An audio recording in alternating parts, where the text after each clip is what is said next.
Hi, everybody, and welcome back to Tattoo Homewreckers. This is indeed a podcast where we talk about tattoos, life, and everything in between. Sorry you haven't heard from us in a while. You're about to find out. My name is Callista, and this is Lou. That is why I tried really hard to make myself sound normal. So this is why we did not release a podcast last week, because this is the best that my voice has sounded in like a week. Yeah, in like I think almost 2 weeks at this point. Yeah. So if you have a hard time understanding me, I'm sorry. I'm also going to be clearing my throat a ton because, as Caboose put it, I've been hacking up scrambled eggs. Oh my God. Now you're ruining scrambled eggs for everybody else. Come on. I love but like eggs. hard scrambled eggs. That's what's coming out of my throat right now. Come on. That is rough. I had the same sickness. I technically gave it to Lou. And this one was hard to knock. No COVID though. Just misery. We've both taken, you took a COVID test. Yeah. When you were sick, and then I got sick like as you started tapering off. So if anyone knows what it is that's going around the States right now, that would be nice. I love to know what I'm sick with. Absolutely. Because it's taken a while to clear out. Like it's still taking me a little bit. I luckily don't have any coughing, no sore throat anymore. Yeah. But I'm still congested. So whatever the fuck it is, it needs to chill the fuck out. And I haven't had a voice in a little over a week. So bear with us. And if you decide you like my voice better like this, then fuck you. It's not staying this way. Come on, man. The amount of everyone that's like, oh my God, you sound so good. You sound like Scarlett Johansson. I love a raspy voice. I've had several people tell me that. I'm like, thanks for telling me my normal voice isn't good enough. Dude, I wish my normal voice were raspy, but the pain is not worth it for sure. Yeah, I don't know how, you could probably like see what Miley Cyrus did. Yeah, that like voice fry thing. Yeah, because she did that to her voice. Yeah, some people, I don't know, it's crazy. So maybe I could train my voice. Yeah, you could train your voice. Are you guys interested in that? Well, anyways, welcome back to the podcast, guys. We were thinking about doing a little bit more of a serious episode today. We want to talk about labor, but not just any kind of labor. What kind of labor? Emotional labor. Yes, and the difference between emotional and mental?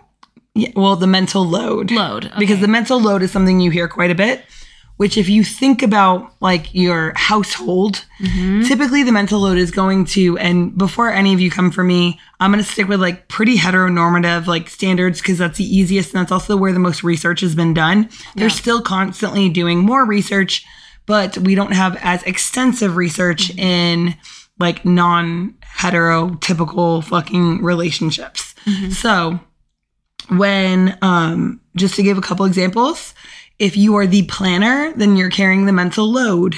If you are the person that has to keep track of everything that happens in your house, or just the majority of things that happens in your house, if you feel like you're asking for people to help you all the time, welcome to the fact that you're carrying the mental load. Yeah, if you're the person that people turn to and ask like, well, could you just make a list? Then you're probably doing you're definitely doing the majority of the mental load. If you're the person people turn to for a list, yes, you are doing the mental load. If you're the person asking for a list, stop it.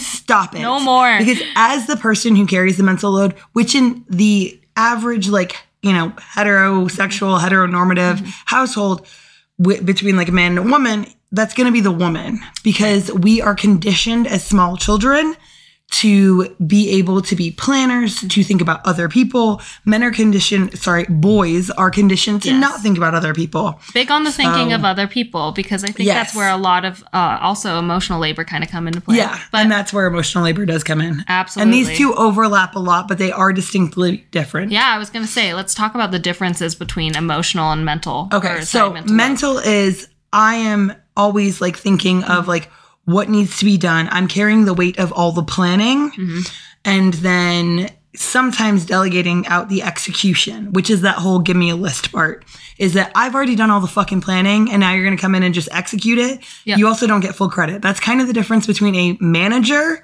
and a worker. So like I am the manager. I'm the CEO of my fucking house. I handle all of that. My husband is essentially a like mid-level manager that then can like delegate some other stuff out, like if he were to hire someone to come in. And then from there, you have emotional labor. Now, emotional labor is everything from like just considering other people's emotions, and more accurately, the labor comes in when you're adjusting your emotions to make them feel more comfortable. Period. Oh my gosh. There is a book by Rose Hackman, and we'll put it in the show notes. I'm obsessed with it. It is so good. She is an English journalist and just happened to stumble across emotional labor. Like she was going to write an article on it, but then it turned into like, I think it was 7 years of research for this book. And it is extensive and it is amazing because she covers everything from how people of color have to do the emotional labor around white people. And because like they are always having to moderate what they say, how they're like presenting themselves for this idea of what we in this, like, especially this very like Western society have perceived of them. Would you consider that that kind of like fortune telling, that like future casting of like, okay, so I have this issue, so I'm going to future cast. I know this person's going to be uncomfortable, so how do I present it? That's part of emotional labor. That is emotional labor. That is emotional labor. There Anytime you are thinking about how someone else will feel and then having to adjust and predict and like adjust how you would respond. So when we talk about like just an example of that whole mental load part, and like part of the mental load is also emotional labor.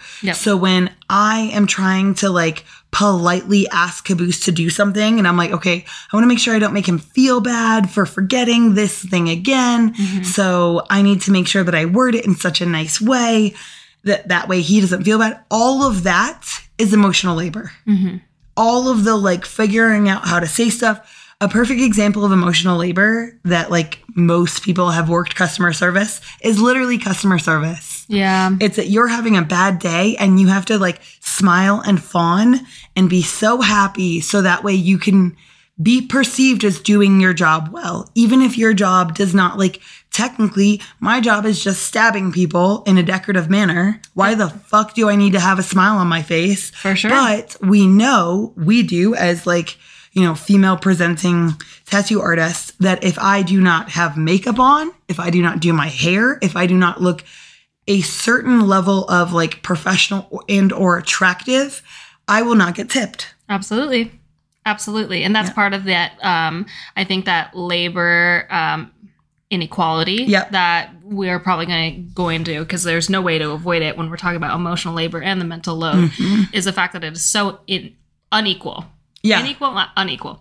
I'm really happy that you brought up the customer service thing. For those of you who are unfamiliar or like feel like, well, emotional labor isn't a thing, people assign themselves emotional labor, you should just not care. Let's address that really, really fast, because that to me is privilege speaking. That is 100% privilege speaking. Yes, absolutely. That's the privilege of like, well, you haven't had to care about other people. You haven't had to bear the weight of how badly it affects people when you don't do emotional labor, plus how badly it will affect you in return. So when you say as female presenting tattoo artists, I can't tell you how many times, like, not just as a female presenting tattoo artist, but even someone who has like worked in the food industry, the second that I don't have makeup on, I have to zhuzh it up. I have to be charismatic. It doesn't get, no one gives a fuck about what's happening on my day. I need to make someone feel special for half the amount of tips than I would have if I was looking attractive that day, if I did a full face of makeup and made sure that my hair was done. I could honestly be a bitch, and if I had makeup done, then I would still get double the amount of tips. Absolutely. And that kind of still goes with the emotional labor. Imagine not only doing that in your job, but doing that in your personal relationships. Yes. So that includes dating, that includes friendships, that includes being coworkers with someone. There's so much to cover there. And I think part of the reason why we wanted to make this episode is to make people more aware of ways that they could do more emotional labor, maybe ways that like they haven't noticed that their partners are doing emotional labor around it, or they haven't noticed that their friends are doing emotional labor around them, et cetera, et cetera. How do we like equal out the playing field as far as emotional labor goes in all of your relationships? And for equaling it out, I feel like the main ingredient is noticing. Yeah, I think that like saying noticing is also coming from a place of like, you're very aware of that because you're aware that you are doing emotional labor. Right. And I think for that, we kind of have to back up a little bit, especially because it is very gendered. So you have to, especially if you're a man listening to this, or you're a white person listening to this, or you're both, you're a white man listening to this, you come from a massive place of privilege.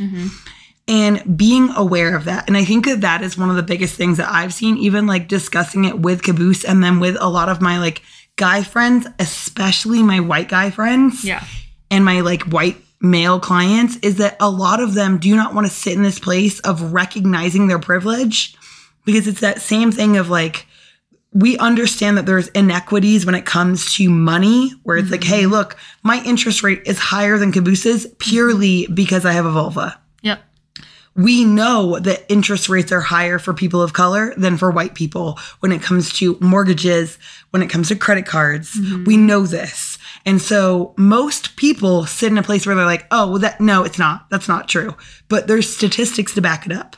So like Caboose and I were having a discussion around the inequities of our relationship. And I was listening to a podcast the other day, and I cannot remember the author on it, like who was in the podcast. But she was discussing the statistics of like back in 1984, we got men to do about 33% of like household like labor. And then it was like actually in the 1970s. And by 1985, men were up to 35%. And that's where we've capped. Like that's where they are today. So like top end, men are doing 35% of household labor, which means the rest of that falls on women. And so without establishing, hey, I understand that there is a huge disparity between the amount of work that you do and that I do when it comes between men and women. And let me be very clear. It is not on women to spend all of our time educating, just like it is not on people of color to spend all of their time educating white people on how to not be fucking racist or on the inequities. And that's been a big like point of contention for Caboose and I, is that like, when you sit in a place of privilege, yes, as somebody who is white presenting, I understand that that is very uncomfortable. That I'm like, hey, I know that I benefit from this. I also know that I'm moderately attractive, so I benefit from a certain level of pretty privilege. I'm also in shape, so I benefit from that level of like fat phobia not being inflicted on me. And I'm aware of that. And it is on us, people of privilege, to be aware of it and then to try to balance out where we can. And so in my relationship, being the like female, I say that in quotations, of the relationship, because when we first got married, we definitely fell into a place of gender norms. And at that point, like we were fully immersed in it. Like I would take pride in the fact that I would drive from South Carolina to Florida, and it was 4 hours from my doorstep to his, and I would come and do his fucking laundry while he played video games all day. And we didn't have like units in the apartment. I then had to walk like, I think it was like half a mile. Oh my God. Carrying laundry. And I like very proudly was doing his laundry. Or like I would go meet him when he traveled for work, and I would go meet him on the road. There was a point when I flew out to Ireland literally just for a weekend from South Carolina and was up all night doing all of his laundry while this motherfucker slept.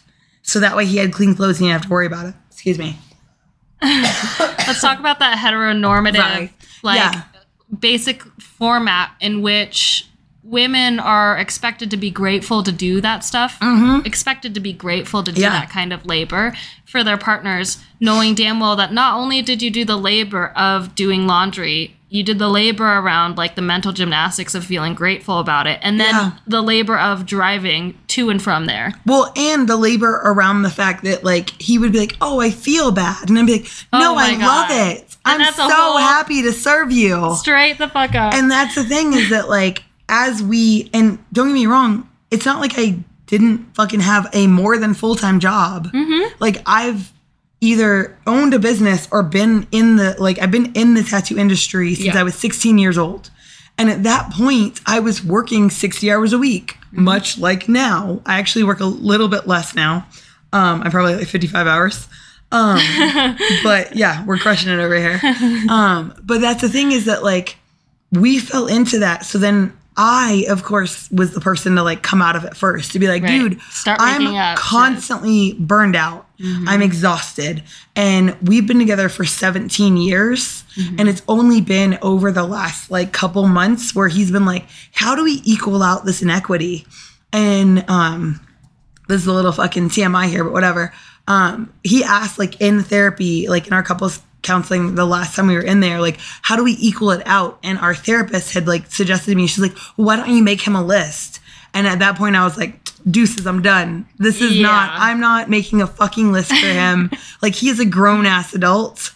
And in all honesty, you can absolutely like assign roles to people. Yeah. But he should know what things need to be done. Period. Because if he wasn't in the house, I know all the shit that needs to be done, and anything that I cannot do, I could then hire someone in for. He does not have that same knowledge.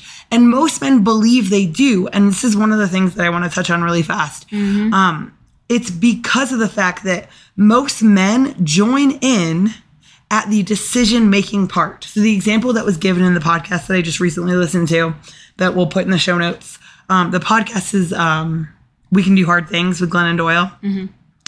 But the example the author gave was that a lot of like couples think that they're really even on the like amount of emotional and mental load, because the men come in and say, hey, I'll help you pick out, like, they use the example of summer schools. So the woman has gone on and done, or the mother in that case, she's done all the research between like the best summer schools, like how much they can afford, like which ones are in their budget, gathers all that information and then puts it in a spreadsheet and then says, hey, help me decide this. And so she's done all of this extensive research. And then because he steps in at that last second, helps decide, then he's like, no, I'm doing half the work. But it's because he does not see, there's a reason why they call it invisible labor. He does not see all of that. And then her emotional labor is around making sure that he still feels like he is a good partner. Whereas like if you've been around long enough, you know, one of my favorite sayings is like, you're a good man, but you would be a shitty fucking woman. And like, this is not to man bash. It's to simply put the inequities in there to highlight that. Well, the main point of this is to wake people up again on the inequity of like where they are lacking in terms of emotional and like the mental load. Yes. And I think the biggest thing, I'm just going to circle back to the list. The biggest gripe I have with the whole, well, make them a list. It dodges all accountability for the person who isn't doing enough of that mental load and emotional labor. The reason why it dodges all the accountability is because when you think about it, the person that you're supposedly trying to make this list for has more than likely still been on this earth the same amount of time, if not longer than you have. So therefore, what excuse do they have of not knowing how to do these things other than being out of practice because the inequity has been so bad for so long? At that point, step up to the plate. Make your own list. To play devil's advocate for a second, the reason they cannot step up to the plate is that they do not know there's a fucking plate. We teach small boys to not care about other people's emotions, to only think about themselves. So as like small children, we teach them, hey, care about yourself. Like the amount of conversations that we've had as of late where I'm like, hey, did you inform this person of that? And he's like, no. And then I'm like, why? He's like, I didn't think about it. And like, it's not a place like I'm not attacking him and he's not trying to be like, I don't know, I just didn't think, but like genuinely didn't think about it. And so we've been having lots of discussions around like, hey, so I'm always thinking of other people because that's what I've been trained to do.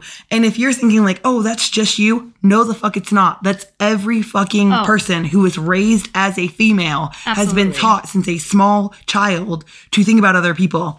And if you aren't sure of this, ask the women in your life, if they were asked as children, how like something made someone else feel. Because I asked Caboose this the other day, was that I was like, hey, like when you did something shitty as a kid, like, I don't know, fucking didn't invite like somebody, or say we'll go to something simple. If you had Valentine's Day cards and you forgot to give a Valentine's Day card, this is an oddly specific thing, but it's because it happened to me as a child.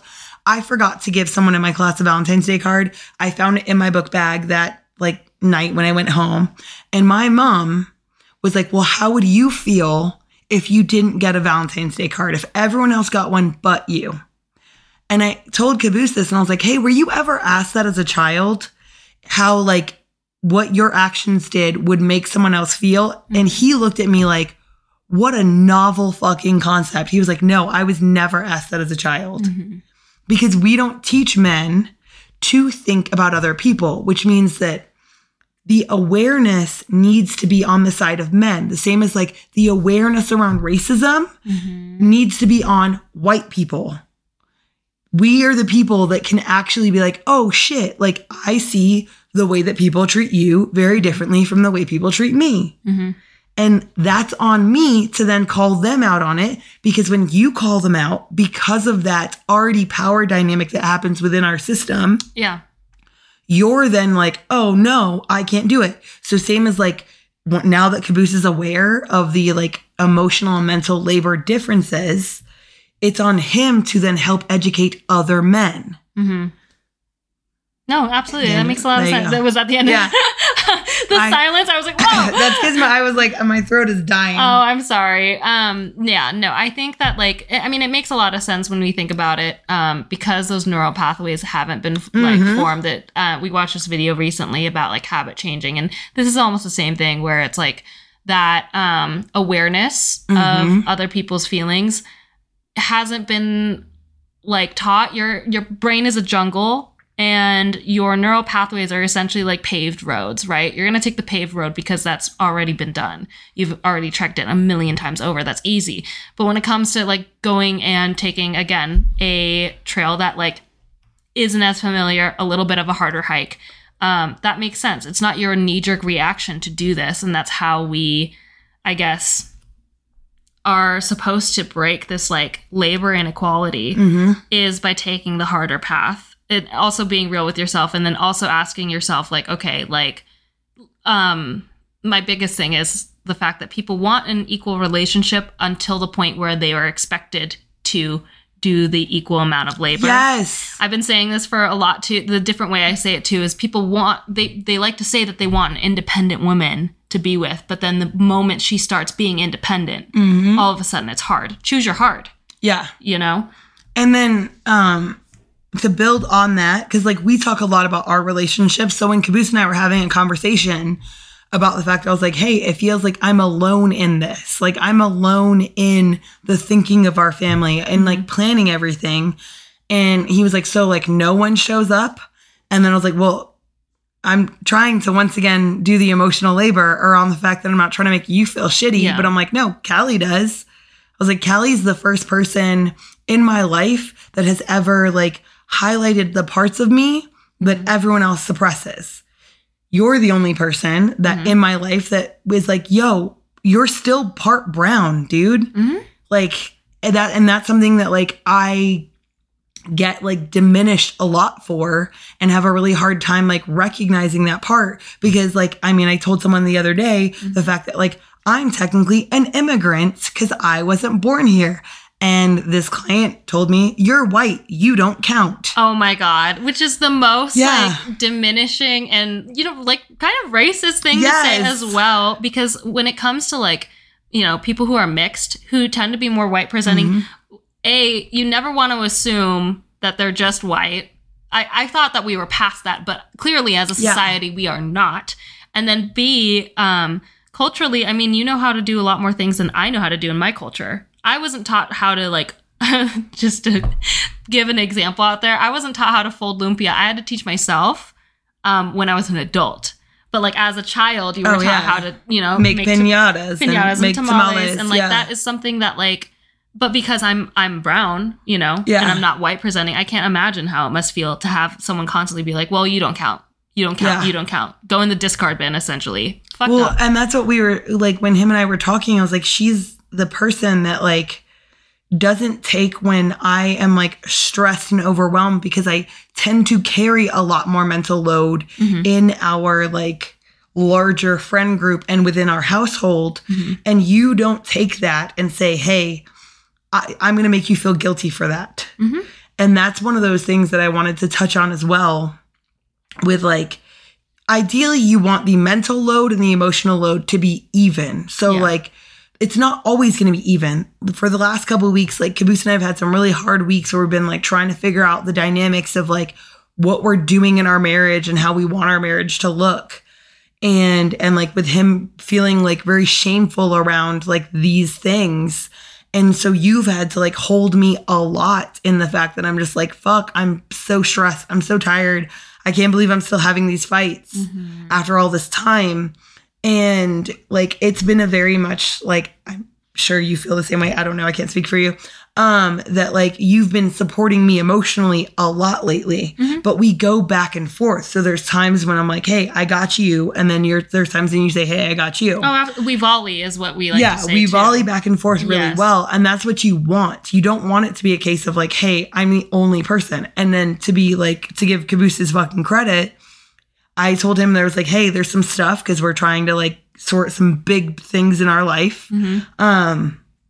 And I was like, I can't handle these areas. So like, because we sat down and addressed these like massive inequities, now he's out there like fucking handling that, not needing me to hold his hand, which to be very clear, most men do require that. That's what that weird thing that like men do this emotional labor battle with women where it's like, oh, well, I want to do this. Oh, well, never mind. I don't want to do this. Well, I think I want to go out to the movies, but like, it's kind of late and they go back and fucking forth. And for the woman to be like, no, you totally should. Oh, if you're tired, no, absolutely don't.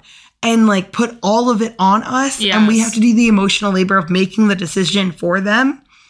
And that's that part of like emotional labor where it's like, I don't do that with Caboose. I don't do this like back and forth. We don't do that with each other. We make a decision and we're like, yo, I think I'm going to do this. I'm kind of tired, but whatever, I'm going to do it anyway. So it's that like emotional accountability. And one of my favorite things that you do and like you're really aware of is that like, if you've done something that's like disappointing, where I'm like, oh man, that kind of sucks that you did that. You don't ever make that my problem. Do you want to talk on that more? Yeah, absolutely. We did an event that I could not promo for because I was distracted. And given like it was, there was a number of like things that had like gone wrong. And there was a number of things that like, I'm not saying I regret it. It was a great learning experience for us. But obviously, like it was hard because like you had put in so much effort for like you do all the decorating, the party planning, like here's what's going to happen, here are the events. And of course, like my job typically is always promo. And then I'll come in the last second. I don't do decorations. I'm not a decoration girly. Like I'll help. Yeah. But like, I don't know what the fuck. I don't have the big picture. No, you're a caterer, which I'm so grateful for. So I will absolutely organize the menu, get the supplies, make sure that all of the like, I don't know, appetizers or whatnot are Can I interject out there. really fast? Yeah, absolutely. So that's another one of those things like with us is that the emotional mental labor around us is really clear because we also front to end do complete tasks. Yeah. So she will help me if I need help and I'll come grab her if I need help. But otherwise, like I don't fuck with the food. She doesn't fuck with the decor. Yeah. Now we inform each other of what we're doing because communication is key. Absolutely. But start to finish from concept to execution. It's CPE is concept, planning, execution. That's mine. Yeah. I do the organizing, I do the planning. Concept, planning, execution. She does all the food. She does the advertisement. Yeah. She does the promos. She does the like reels at the end, the like recaps. So because we also are not both trying to do the same thing, there isn't like trying to figure out like what you can do. It's like we're really clear on our roles, which is a really important part of the mental load is don't fucking come in when someone has already done the concept and planning and just come into the execution and think you fucking did it. Because you didn't. The execution is the smallest part of it. And that's the biggest problem I see in like relationships, specifically with men. That's what that make a list is you want someone else to concept. So think of all the things. So it's okay, the grocery list. You want me to think of everything that we need. You want me to write it down. And then you're going to go to the grocery store and pick it up. Fuck you, dude. You're an adult. You should know what you need in your house and what people eat. Yes. So that's that difference is like when you say, hey, I'm going to handle the groceries, you handle the entire thing. Okay. Absolutely. So back to you. So you have your role, which is. Yeah. promos, advertising. Promos, and turnout wasn't what we wanted it to be, just plainly put. And at the end of the event, we both knew it was because of the lack of promos and like other factors, but mostly promos. And, you know, it could have been a case where you're like, yeah, I'm really disappointed. And I could have been like, well, I did the best that I could, and then making you feel like a bitch for it. Yes. Which is not, and then it could have also that would have been a rift in our relationship. Oh, for sure. Because like it would have minimized the space for you to have your feelings around it, which is that disappointed feeling. And then you could have I could have also, you know, had a moment where I'm like, I told you that I was also disappointed and I, you know, dropped the ball, but I am going to do better. Like, I think that like now that I have fumbled, I'm able to make an actual promo schedule for how I want to move things forward. So it's a little bit better. When life gets crazy, I still have a schedule that I can refer back to where it's like, okay, so this is what it's going to look like from here on out. And because you gave me space to have my emotions, it then meant that I was able to, I already knew beforehand, like before we had discussed it. Because after the event, we went on a walk and we talked about it. And it took us like fucking, I don't know, not even 10 minutes. No, like, it was quick. We walked to the corner, we came didn't back. even do a block. Like we just we went to the corner. Bailey went potty. We walked back, and like we were good. And the rest of the people in the group were like, "Oh no, like it's gonna be a thing." And it's like, no, because I already knew that I was like, that has to suck so bad that because you were like caught up in life, this ball got dropped. And it was like, a big ball too. Yeah, and it's a big ball, but like that sucks that like I know I would feel terrible if I dropped the ball. And so I didn't want you to feel terrible because like I didn't need to fucking be like, yo, I'm like mad at you or anything, because I had so much empathy because you were understanding around the fact that you were like, yo, I know you're hurting about this and disappointed. And I was like, yeah, I am disappointed, but also my heart's broken for you because that has to be the person, like that has to suck to be the person that dropped the ball. And it's not to say that like I don't drop the fucking ball, but because you didn't. Both knew. Yeah. Like we both, I feel like we both also had a good idea of like how the other person would feel. Yes. And because of that, we were able to give an equal amount of space around our own feelings. And that's emotional labor. Yes. Done right. That is an equal emotional labor. Yes. Where like, okay, I'm allowed to feel my feelings. You're allowed to feel your feelings. And we're allowed to talk about it with each other. And then we're allowed to talk about it with each other. Yes. And that's the difference. Like, that's where, like, Caboose and I are fucking, like, right now crushing it. Yes. Because we finally broke through that barrier where I'm like, I'm allowed to have my feelings around something and you do not need to fix my feelings. Right. I say that in quotations because that's that generic thing that men are taught is like, I need to like fix her feelings. And it's like, no, you don't need to fix them. They're my fucking feelings and you need to give space for me to have them. They are not right or wrong. I am not crazy. I'm not a nag. It's nothing bad. It's that like, hey, I'm allowed to have feelings and you're allowed to have feelings. And we can have completely different feelings. But because we both, communicate so well that we, like, I knew instantly, I was like, dude, I'm disappointed, but the boat she's in sucks way fucking more than mine. Because when I drop the ball, I feel like fucking garbage. Yep. And so, like, in that moment, it was like, yo, I'm sad, but I'm mostly sad because I know you're really sad. Oh yeah, for sure. And that's the thing is like another thing about emotional, like equal emotional load is the fact that like you knew that I was sad. Yeah. But I also don't expect you to pick up the pieces because I was already cleaning it up as we were going. You know what I mean? Yes. Like I was already doing damage control. And that's emotional labor for yourself as well. Is I shouldn't say damage control, but like being able to acknowledge that you are deeply disappointed in yourself or like how things turned out, but also know that like you have enough self-worth to where you're like, okay, but what did we learn from this? How do we make this a positive experience while also giving yourself space to feel sad and disappointed while also giving your partner space to feel sad and disappointed? Yes. What a concept. It is great.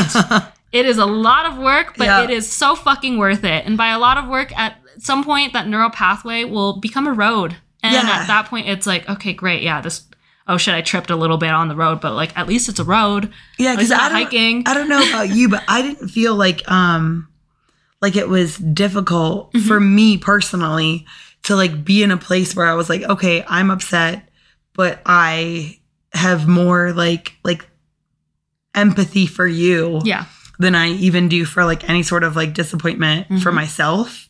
And I think that like that's the thing, is that because like that's been from the get-go of our relationship, that's been a big focal point, is us always trying to see the other person's point of view. Yeah. And I think that's that biggest part of like emotional labor, is the like genuinely sitting in that other person's point of view and be very clear.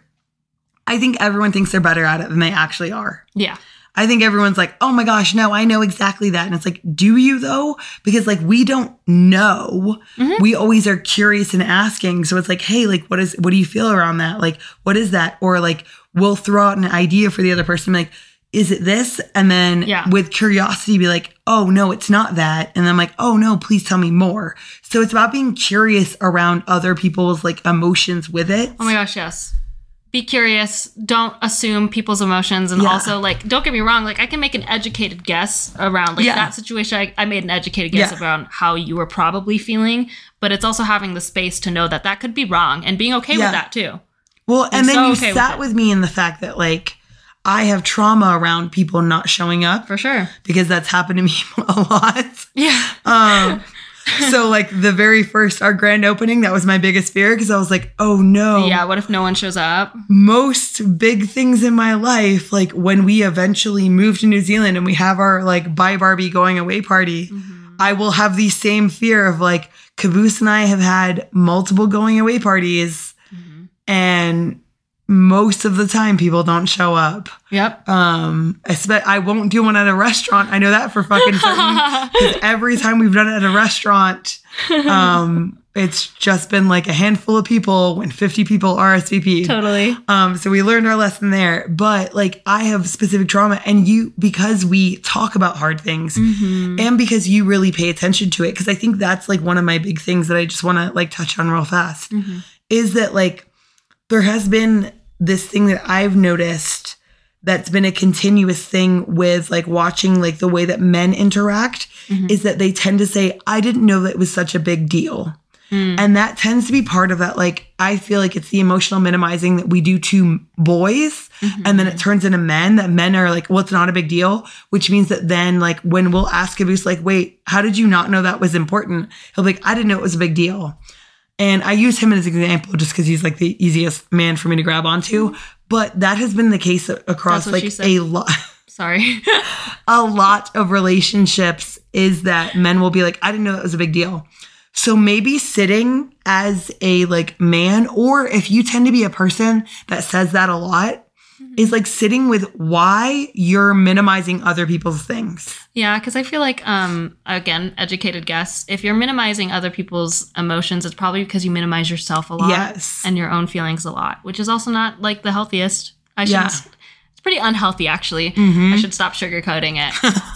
Stop doing the emotional labor to make it nice for people. I know, right? But, I mean, do you have anything else that you would like to touch on emotional and mental load? No, but the books that are going to be in the show notes, you should 100% read those books or listen to them. It's the same fucking thing. Stop shaming people for listening to books.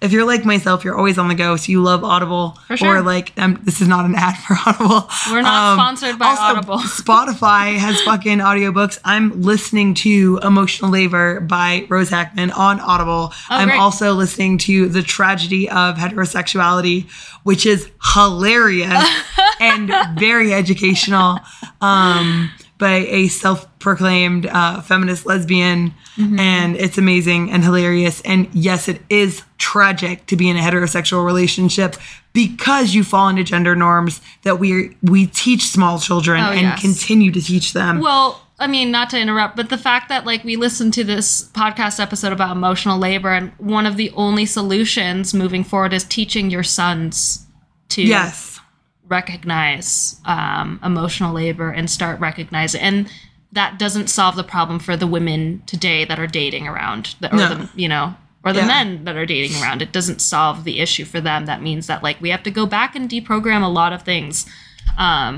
for adults to be able to move forward in relationships that are going to be not just, I shouldn't say successful because that's too much of an umbrella term, but like more enriching. finding that true understanding of not only yourself and your feelings, but giving space for your partner's feelings. And I don't know. I think that it's one of those things that like so many people miss out on because they're so unaware of it. Yes. This will just deepen your relationship. Yes, it's uncomfortable. And I don't want it to seem like it's easy after talking about our experience. It's not fucking easy. It's uncomfortable, but like it's fucking worth it. So absolutely. Give it a shot. I hope you learned something new about this episode. And I don't know, if you have any questions about emotional labor or maybe the mental load, please let us know. I'd love to hear it. This is amazing. That's pretty much it. Those were words I was trying to say that did not come out. Before we forget that we What totally does your gender feel like today? Damn it, you beat me to it. You beat me to it. My gender feels like the cotton candy that gets dissolved in water after raccoons try to wash it. Oh, nice. Elusive. My gender feels like a hard-boiled egg that is coughing up scrambled eggs. God, I hate the scrambled egg thing. I love scrambled eggs. Okay, well. Yeah, well, that's what it feels like. Okay, so on that note, what is your win for the week? My win for the week? Ooh, yes. My win for the week. Oh, gosh, it's been kind of a blur of a week. My win for the week is... Oh, no, I lost it. I fucking lost it. I remember I got it again. I've been cooking more often and tracking again. Has. And it's been fun. It's a good time. I feel like a little scientist. I already love cooking, but being able to track my macros just adds another level of like challenge that I appreciate personally. I put cottage cheese in pretty much everything. It's delicious. Don't fuck around with cottage cheese. I love cottage cheese. Anyways, that's my win for the week. What about yours? Well, I mean, that's kind of my win is you're cooking, so I get to benefit from it. It's amazing. Eating yummy food and also it being macro-friendly. I'm going to say my win for the week is that even though I have not slept more than like an hour at a time for the last week. I'm so surprised you're still standing. I still like held myself accountable because we said we go to the lake today. And we went to the lake and we just fucking splashed around in the water. Yep. And we took pictures and it was super fun. It was such a good time. So we had a good time. Yeah. All right, you guys. All right. So on that note, like, subscribe, do all that stuff. If you want to donate to us, because we still need money, please our do. website has a donation. We would love that. Obviously, they're not expected. You can help pay for me to go to a doctor. Yes, that would be so wonderful if you could do that. We appreciate every single one of you. Yeah. Thanks for tuning in, and we'll see you guys next week, hopefully. Bye. Bye. Bye. Bye. Bye. Bye. Bye. Where's the fucking button? There it is. I will never find it.